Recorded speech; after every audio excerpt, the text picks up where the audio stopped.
Hello Star Citizens, this is Gasketz, and this episode is all about missiles. Now there's all different types of missiles with different guidance systems and different targeting, so let's get into that. Here I am in the Gladius, and your HUD has a display on the second page which shows you a load up of your missiles. Here you can see what type of guidance systems you have, what type of targeting system you have, and how many are there. The symbols in the middle let you know if you're carrying a proximity or strike missile or a cluster missile.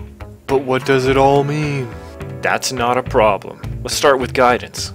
There's 4 different symbols you should know, and this is how your missiles find their targets. First off is the lightning bolt, and this is electromagnetism, or EM. There's the fire symbol, which is infrared or IR. There's the Wi-Fi symbol for cross-section. I know that's a weird one. It's supposed to track ships off of image recognition. And finally, last, the X has no guidance system, but it still guides its way to its target. It's just, you'll get more action out of a wiffle ball than you will those missiles.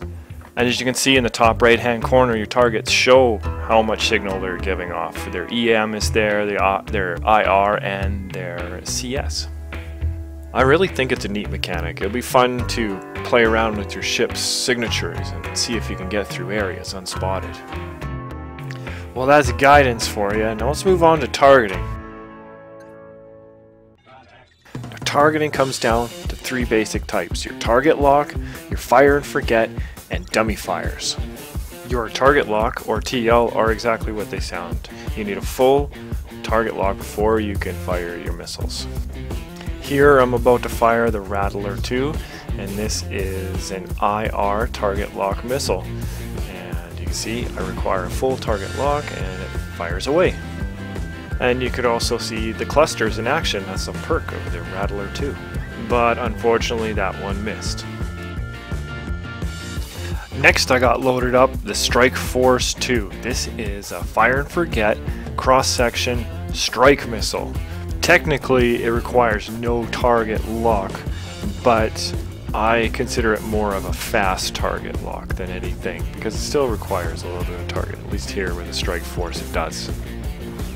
I know this clip doesn't show it off very well, but you can get these missiles target on and released pretty quickly, and that is nice, especially out there in the Spectrum arena. Here again I miss, but it's just a testament to what it's like shooting cross-section missiles at the Vandal.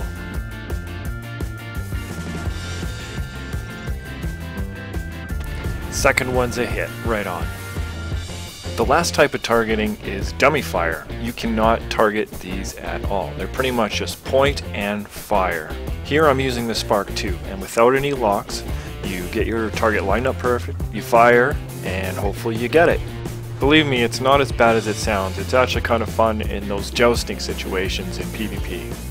Well, there you go, that's missiles in a nutshell. I couldn't tell you which one's best, but I do prefer the fast targeting missiles over the slow targeting missiles like the Dominator 2. And like my guy, I think it's time for me to get out of here. I hope this was informative. Let me know what you think. Good luck and happy hunting out there.